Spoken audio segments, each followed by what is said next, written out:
El portazo del coche retumbó en el silencio de la montaña como un disparo. Leo, de 22 años, salió del vehículo y el aire frío de Asturias le golpeó la cara. Debería haberle limpiado los pulmones, pero se sentía denso, pesado, con el recuerdo del humo de Madrid y las cenizas de su vida anterior. Había huido no de una ciudad, sino de un veredicto. Las palabras de su padre aún le quemaban en la memoria, grabadas a fuego. «Has traído la vergüenza a esta casa. Para mí ya no eres mi hijo». Entonces lo vio. Apoyado en el umbral de la casa de piedra estaba Javier, el padre de su amigo Marco. No era su edad, cercana a los 50, ni su complexión fuerte lo que detuvo el mundo por un instante. Era la forma en que ocupaba el espacio, como un roble anclado a la tierra, y la intensidad de una mirada que no juzgaba, sino que parecía desnudar el alma. Sus ojos se encontraron con los de Leo por encima del techo del coche, y en esa fracción de segundo, algo prohibido y eléctrico chispeó en el aire.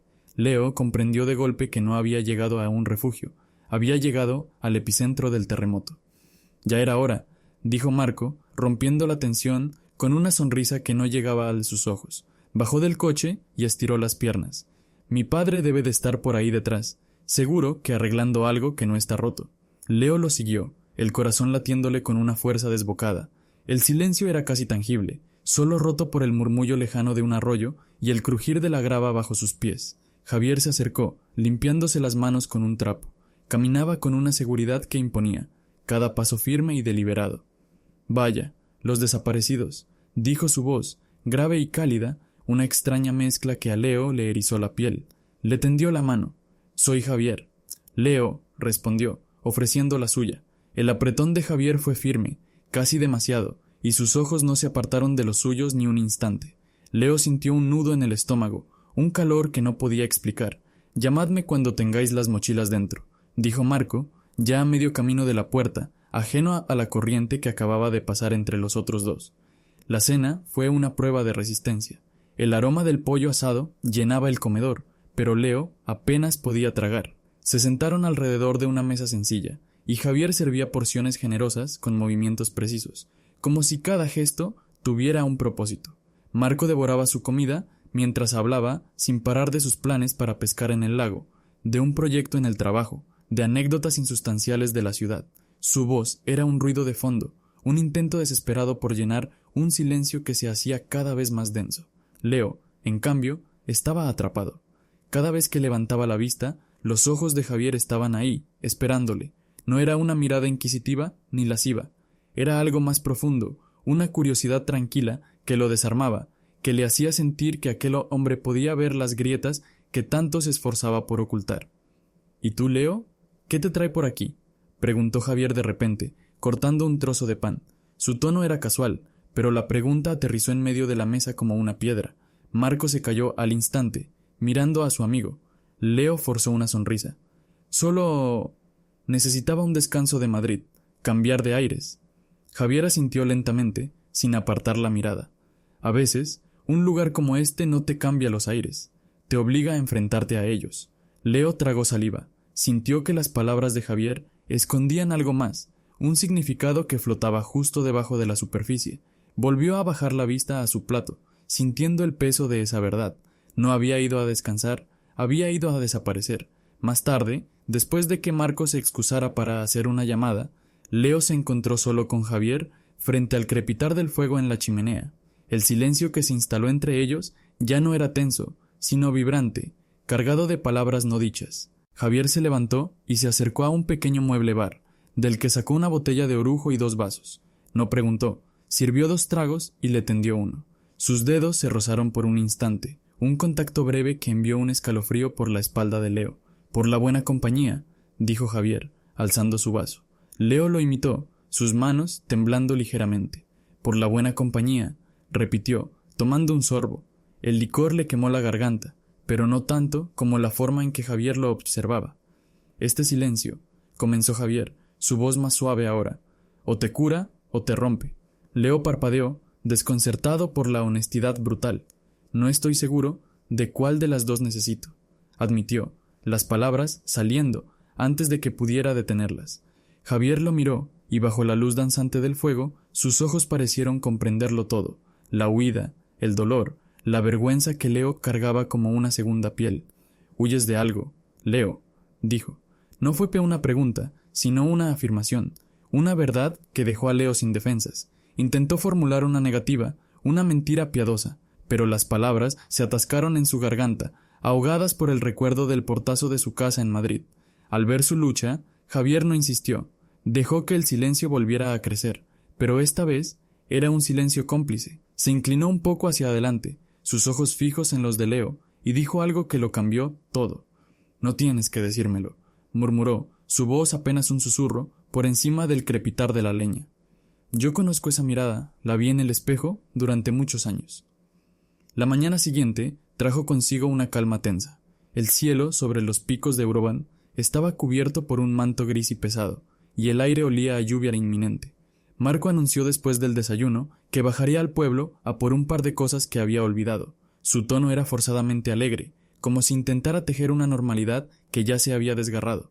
Cuando el sonido de su coche se perdió a lo lejos, un silencio profundo y expectante se apoderó de la casa. Leo se sentía como un animal enjaulado. Caminaba de un lado a otro del salón, incapaz de quedarse quieto. La conversación de la noche anterior con Javier le había abierto una herida que no sabía que tenía, pero al mismo tiempo había plantado una semilla de algo parecido a la esperanza. La idea de que alguien, en algún lugar, pudiera entender la guerra que libraba en su interior era a la vez aterradora y embriagadora. Javier apareció en el salón, llevando 2 tazas de café humeante. Se detuvo y lo observó, no con pena, sino con una empatía silenciosa que era casi física. «La tormenta va a descargar pronto», dijo, dejando una de las tazas en una mesa cerca de Leo. «Es mejor estar dentro cuando eso ocurra». Leo se detuvo y miró por la ventana. Las nubes se arremolinaban, oscuras y amenazantes. «A veces siento que la tormenta ya está dentro de mí», confesó en un susurro, las palabras escapando sin su permiso. Se giró para mirar a Javier, sus defensas finalmente cayendo. «No sé cómo seguir adelante, siento que estoy roto, que todo lo que toco lo destruyo». La vulnerabilidad en su voz llenó el espacio entre ellos. Javier dejó su propia taza y se acercó lentamente, acortando la distancia hasta que solo unos centímetros los separaron. El aire se cargó de una electricidad palpable. «No estás roto, Leo», dijo Javier. Su voz era un ancla en medio del caos interior de Leo. Estás luchando por ser tú mismo en un mundo que te dice constantemente que no deberías, y esa es la batalla más dura que existe. No destruyes nada, al contrario, estás intentando construir algo, tu propia vida». Cada palabra era un bálsamo. Leo sintió que las lágrimas le quemaban los ojos, pero no eran lágrimas de tristeza, sino de un alivio abrumador. Era la primera vez que alguien no veía su lucha como un defecto, sino como un acto de valentía. Javier levantó una mano, dudando por un instante antes de posarla suavemente en el hombro de Leo. El contacto fue como una descarga, un calor que se extendió por todo su cuerpo y silenció el ruido en su cabeza. Leo levantó la vista y sus ojos se encontraron con los de Javier. En esa mirada no había deseo, o al menos no solo eso. Había un reconocimiento profundo, una conexión de 2 almas que habían transitado por el mismo infierno y habían sobrevivido. El tiempo pareció detenerse. El primer trueno retumbó en la lejanía, y como si fuera una señal, Javier se inclinó. No fue un beso de pasión arrebatada, sino de un entendimiento absoluto. Fue un toque suave, casi reverente, un refugio hecho de carne y hueso. Por un instante, solo por un instante, Leo sintió que había llegado a casa. La guerra en su interior se detuvo. Sintió una paz que creía haber perdido para siempre. Un golpe seco rompió el momento. La puerta. En el umbral estaba Marco, empapado por la lluvia, con el rostro desfigurado por una expresión que Leo nunca había visto en él, una mezcla de incredulidad y asco puro. Sus ojos iban de Leo a su padre y de vueltas a Leo, y la comprensión se convirtió en una furia helada. El silencio se hizo añicos. «Así que era verdad», siseó Marco. Su voz era un cuchillo. Leo y Javier se separaron de golpe, pero ya era tarde. El momento sagrado se había profanado. «Marco, yo», empezó a decir Javier, pero su hijo lo interrumpió con un gesto brusco. Toda su rabia estaba concentrada en Leo. «Cállate», le espetó a su padre, antes de dar un paso hacia Leo. «Tú, sabía que había algo raro en ti desde que llegaste, con esa cara de víctima». Se rió, un sonido horrible y sin alegría. Resulta que no eres la víctima, eres una enfermedad. La palabra golpeó a Leo con la fuerza de un puñetazo en el estómago. El aire se le escapó de los pulmones. Vienes aquí, a mi casa, a mi refugio, huyendo de tu mierda, continuó Marco, acercándose más, su voz temblando de rabia. ¿Y qué haces? ¿Te atreves a ponerle las manos encima a mi padre? ¿Crees que todo el mundo es como tú? Leo sintió que el suelo desaparecía bajo sus pies. El mundo se inclinaba sobre su eje. La traición de su amigo, de la única persona que había acudido a su lado, era 1000 veces más dolorosa que el rechazo de su familia. Ahora entiendo por qué tu padre te echó de casa, escupió Marco, y esa fue la estocada final. Usó la herida más profunda de Leo, su mayor vergüenza, y la retorció. Hizo bien, hizo lo que tenía que hacer para proteger a su familia de alguien como tú. El rostro de Javier se contrajo de dolor. Marco, basta ya, no sabes lo que dices. Pero Marco estaba ciego y sordo a todo, excepto a su propia furia. Miró a Leo, cuyos ojos estaban abiertos de par en par por el shock y el dolor, y pronunció la sentencia final, las mismas palabras que habían marcado el inicio de su exilio. «Lárgate de mi casa, ahora mismo. ¡Basta!». La voz de Javier resonó en el salón con la fuerza de un trueno, una autoridad que silenció la tormenta exterior, y por un instante la furia de su hijo. Marco retrocedió un paso, sorprendido no por el grito, sino por la barrera humana que su padre acababa de crear. Javier se había movido, interponiéndose entre él y Leo, un gesto protector, definitivo. Era un muro. «No vas a echarlo a ninguna parte», dijo Javier, su voz más baja ahora, pero cargada de una determinación de acero. «Y no volverás a hablarle así en esta casa, ni en ninguna otra».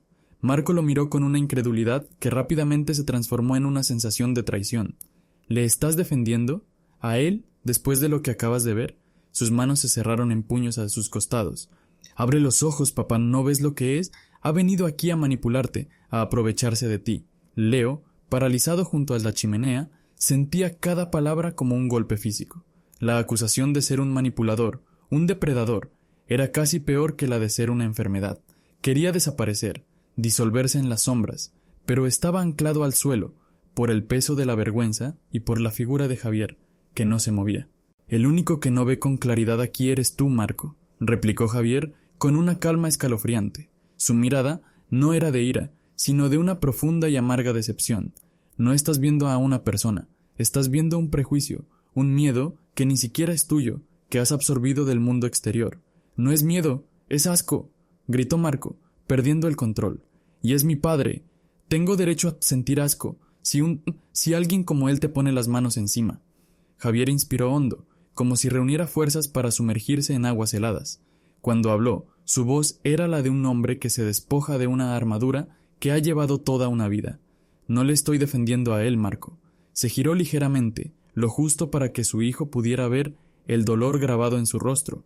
«Estoy defendiendo al chico que yo fui, al chico asustado, que creía que era un monstruo porque sentía cosas que se suponía que no debía sentir, al chico que aprendió a odiarse a sí mismo antes, incluso de saber lo que era el amor». El silencio que siguió fue absoluto. Marco abrió la boca para replicar, pero no le salió ningún sonido. La confesión de su padre era tan inesperada, tan monumental, que había demolido los cimientos de su rabia, dejándolo en un vacío desconcertado. «Me pasé 20 años de mi vida fingiendo», continuó Javier, su mirada perdida en algún punto del pasado. «Construí una fortaleza a mi alrededor. Encontré a la mujer perfecta, tu madre, una mujer excepcional, a la que quise con toda mi alma, pero a la que nunca pude darle el amor completo y honesto que merecía. Tuve un hijo al que adoro más que a mi propia vida». Su voz se quebró por un instante. «Hice todo lo que el mundo esperaba de mí, y cada noche, sin excepción, sentía un vacío aquí dentro», dijo, golpeándose suavemente el pecho. «Un eco, el fantasma del chico que asesiné para poder sobrevivir».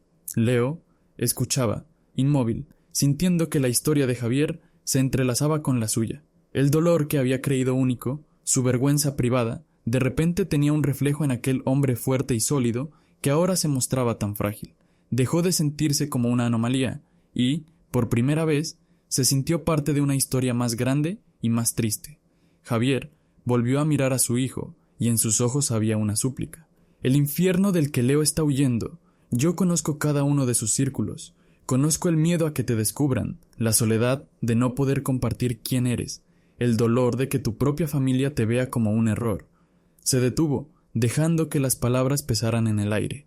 Y si tú, que eres mi hijo, que llevas mi sangre, eres incapaz de sentir un mínimo de compasión por alguien que está pasando por eso, entonces he fracasado.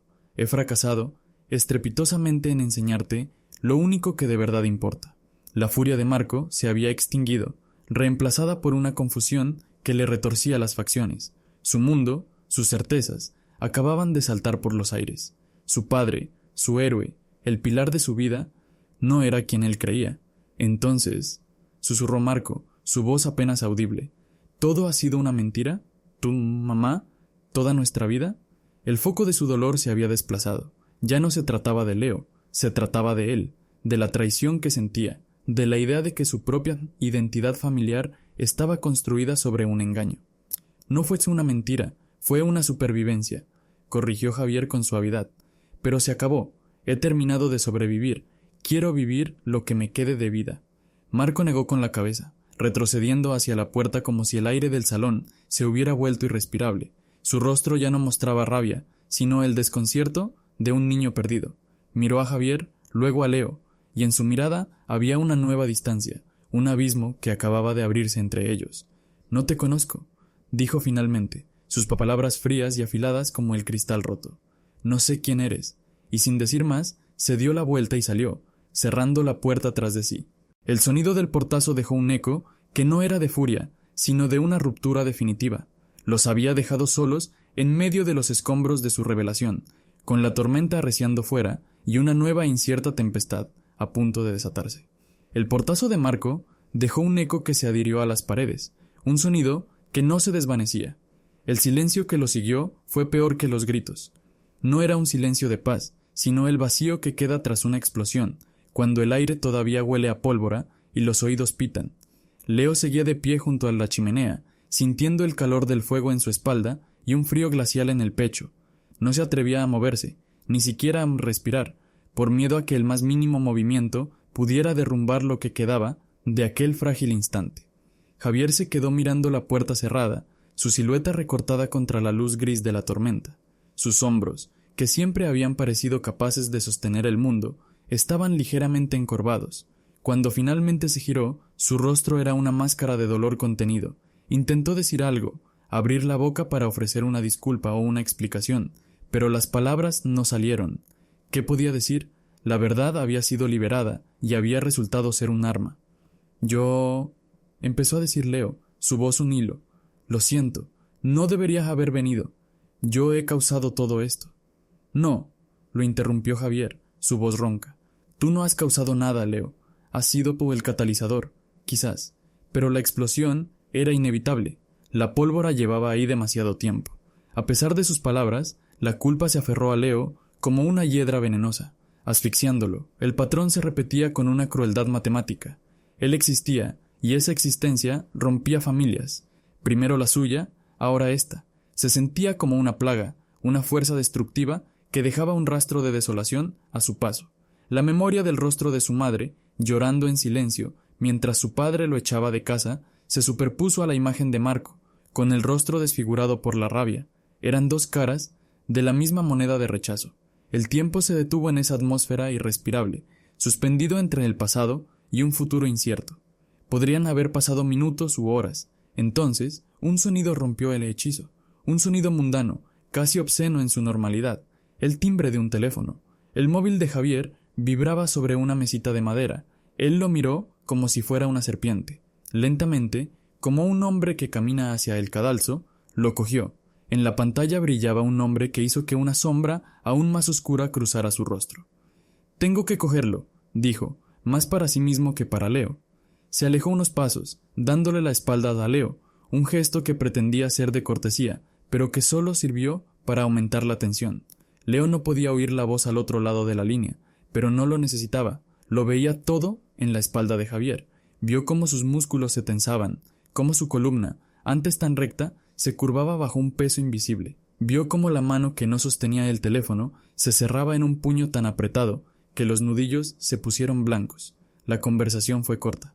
Las respuestas de Javier eran monosílabos, gruñidos de dolor. «Sí, lo sé. No, no es así. Por favor, escucha. Y luego, un silencio final, mientras la voz al otro lado dictaba sentencia. Cuando Javier colgó, el teléfono resbaló de sus dedos y cayó sobre la alfombra con un golpe sordo. Se quedó de espaldas a Leo por un largo rato, inmóvil. Cuando finalmente se giró, era un hombre distinto, el hombre fuerte que había confesado su pasado, con dolor pero con resolución, había desaparecido. En su lugar había alguien roto, devastado. Sus ojos, que habían ofrecido a Leo un refugio, ahora eran dos abismos de desesperación. Era mi madre, dijo con voz hueca, carente de toda emoción. Marco ha llamado. Leo sintió que el suelo se abría bajo sus pies. Le ha contado todo, continuó Javier, cada palabra un esfuerzo sobrehumano. Pero no como fue, se lo ha contado a su manera, con sus palabras. Ha dicho que tú viniste aquí para seducirme, que te aprovechaste de mi soledad. Javier tragó saliva, el sonido seco y doloroso. Y mi madre, por supuesto, le ha creído. Ha llamado para decirme que he deshonrado el apellido, que he avergonzado la memoria de su padre, que ya no soy bienvenido en la casa donde crecí. El aire abandonó los pulmones de Leo en una exhalación temblorosa. Se había cumplido, su peor pesadilla se había hecho realidad. No solo había sido la causa de una pelea, sino que había provocado la destrucción total de la vida de Javier, el exilio del único hombre que lo había visto de verdad. Javier, intentó decir, pero ¿qué podía decir? ¿Que lo sentía? La palabra era un insulto ante la magnitud del desastre. Mi hijo, susurró Javier, y esa fue la frase que lo rompió todo. No había ira en su voz, solo una herida tan profunda que parecía no tener fondo. Mi propio hijo ha usado mi verdad para destruirme. En ese preciso instante, algo dentro de Leo se quebró definitivamente.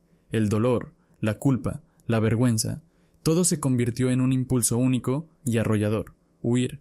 No podía soportar ver el rostro de Javier. No podía soportar ser el epicentro de tanto dolor. Se sentía radiactivo, un veneno. Sin pensarlo, sin una sola palabra de despedida, se lanzó hacia la puerta. Cogió su mochila, el símbolo perenne de su exilio, y la abrió. La lluvia arreciaba fuera, golpeando los cristales con furia, pero no le importó. El caos exterior era un pálido reflejo de su tormenta interior. «Leo, espera», gritó Javier, su voz rasgada por la angustia. Pero Leo ya no escuchaba. Abrió la puerta y corrió sin rumbo, adentrándose en el bosque, con las ramas arañándole la cara y el barro salpicándole las piernas. Corría para escapar del dolor que había causado, para escapar de sí mismo, de la maldición que parecía seguirle a todas partes. Se adentró en la naturaleza salvaje y hostil, desapareciendo entre los árboles, mientras la lluvia borraba sus huellas, solo y completamente destrozado. El bosque no era un refugio, era un castigo que Leo se infligía a sí mismo a cada paso. Corrió hasta que sus pulmones ardieron como si estuviera inhalando brasas, hasta que el barro le pesaba 1 tonelada en las piernas y el dolor en el costado era una cuchillada constante. Cada rama que le arañaba el rostro era una penitencia por el dolor que había causado. Cada resbalón en la tierra húmeda era un recordatorio de su propia caída. Finalmente, sus piernas cedieron. Se desplomó junto a la orilla de un arroyo crecido, cuyo rugido era ensordecedor. El agua, turbia y violenta, se precipitaba ladera abajo, arrancando tierra y pequeñas piedras a su paso. Era un reflejo perfecto del caos que sentía por dentro. Se quedó allí, temblando de frío y de agotamiento, con la lluvia helada pegándole el pelo hasta la frente. Por primera vez en su vida, la idea de rendirse no le pareció una derrota, sino una liberación. ¿Qué pasaría si simplemente dejara de luchar? ¿Qué pasaría si se dejaba llevar por la corriente? Si permitía que el agua lo limpiara todo, que borrara su existencia. Miró su reflejo distorsionado en un charco. Vio a un chico demacrado, con los ojos hundidos por el pánico y la autocompasión. Vio al monstruo que su padre había descrito. Vio la enfermedad de la que Marco había hablado. Y por un momento aterrador, les creyó. La culpa era una losa tan pesada que ahogarse parecía más fácil que seguir cargándola. Mientras tanto, en la casa, Javier estaba de pie en medio del salón, rodeado por los escombros invisibles de su vida. El silencio dejado por la partida de Leo era aún más opresivo que el que había dejado Marco. Era un silencio de fracaso. Podía quedarse allí, podía llamar a su madre, suplicar perdón, intentar pegar los trozos de la vida que había conocido. Podía volver a la supervivencia, a la fortaleza que también conocía. Pero entonces, una imagen se abrió paso a través de su dolor, los ojos de Leo, justo antes del beso. No eran los ojos de un manipulador, sino los de alguien que ve un oasis tras una vida entera en el desierto. Y luego, la imagen de esos mismos ojos destrozados por la traición de Marco. Comprendió con una claridad brutal que quedarse allí, lamentándose, sería la traición definitiva. No a Leo, sino a sí mismo, al chico que había sido, al hombre que por fin había decidido ser. Marco había apretado el gatillo, sí, pero él, Javier, había pasado décadas cargando el arma. Salvar a Leo de la tormenta, tanto la exterior como la interior, ya no era una opción, era una necesidad. Era la única forma de salvarse a sí mismo. Sin pensarlo más, cogió una chaqueta gruesa del perchero y salió a la lluvia torrencial. No tenía un plan, solo una dirección, el bosque. Gritó el nombre de Leo, su voz desgarrada por el viento y la lluvia, pero solo el rugido de la naturaleza le respondió. Siguió adelante, guiado por una intuición desesperada, por el conocimiento primario de que alguien que huye del dolor siempre busca el agua, ya sea para purificarse o para desaparecer. Lo encontró cuando ya casi no le quedaban fuerzas, una figura hecha un ovillo junto al arroyo, más parecida a una sombra que a una persona. Estaba tan quieto que a Javier se le heló el corazón. Por un instante, temió haber llegado demasiado tarde. «Leo», dijo, su voz apenas un susurro por encima del estruendo del agua. Leo levantó la cabeza lentamente. Su rostro estaba vacío, sus ojos sin vida. «Vete», dijo con voz rota. «Te haré más daño». «No hay más daño que puedas hacerme», respondió Javier, acercándose y sentándose a su lado, sobre la roca mojada, sin importarle el frío ni la lluvia. El silencio se instaló entre ellos, un silencio distinto, tejido con el dolor compartido. «Sé dónde estás, Leo», dijo finalmente Javier, mirando el agua furiosa. «He estado en este mismo lugar, no junto a quien va este arroyo, pero sí en este precipicio. Conozco el deseo de que todo se acabe». Leo lo miró, y una lágrima solitaria se abrió paso por su mejilla sucia de barro. «Es mi culpa», susurró. «Todo es culpa mía». «No», dijo Javier, con una firmeza que atravesó la apatía de Leo. «La culpa es un veneno que otros te obligan a beber, hasta que crees que es tuyo. Mi hijo tomó su decisión, mis padres, la suya. Han elegido el miedo y el prejuicio». Se giró para mirarlo directamente a los ojos, su mirada intensa y clara a pesar de la lluvia. «Ahora nos toca a nosotros tomar la nuestra, Leo. Podemos dejarnos arrastrar por la corriente que ellos han creado, o podemos ponernos de pie y luchar por salir de ella». Leo negó con la cabeza. «No me quedan fuerzas para luchar». «A mí tampoco», confesó Javier, «pero quizás mis fuerzas y las tuyas, por pocas que sean, juntas sean suficientes». Se quedó en silencio un momento, y luego pronunció las palabras que lo cambiarían todo. «Estoy cansado de huir, Leo. Llevo toda mi vida huyendo de mí mismo. Ya no más». Se puso de pie y le tendió la mano. No era una mano que ofrecía soluciones fáciles, ni promesas de un futuro sin dolor. Era la mano de un superviviente, de un igual. Era una elección. «No huyamos», dijo simplemente. Juntos. Leo miró esa mano extendida, vio en ella el reflejo de todas las veces que nadie se la había ofrecido. Vio el rechazo de su padre, la traición de Marco, los años de soledad, y vio, por primera vez, una posibilidad, un camino distinto al de la huida o la rendición. Lentamente, con un esfuerzo que pareció requerir toda la energía que le quedaba, levantó su propia mano y la tomó. El contacto fue un ancla, no cálido, no reconfortante, sino sólido, real. Regresaron a la casa en silencio, empapados y exhaustos, pero ya no rotos. Cuando entraron, Marco estaba sentado en el sofá, con el teléfono en la mano, su rostro pálido e incierto. Levantó la vista y los vio entrar. Vio sus ropas mojadas, sus rostros cansados, pero sobre todo vio sus manos aún unidas. No se dijeron nada. Leo y Javier simplemente pasaron de largo, un frente unido, dos náufragos que habían decidido construir una balsa juntos. Marco lo siguió con la mirada, y una comprensión helada comenzó a extenderse por su pecho. Había lanzado su bomba, había expuesto a su padre, había expulsado a su amigo, había ganado, pero mientras los veía desaparecer por el pasillo, juntos, se dio cuenta de su devastadora victoria. Estaba completamente solo en el silencio de la casa, y el silencio, por primera vez, sonaba como un castigo.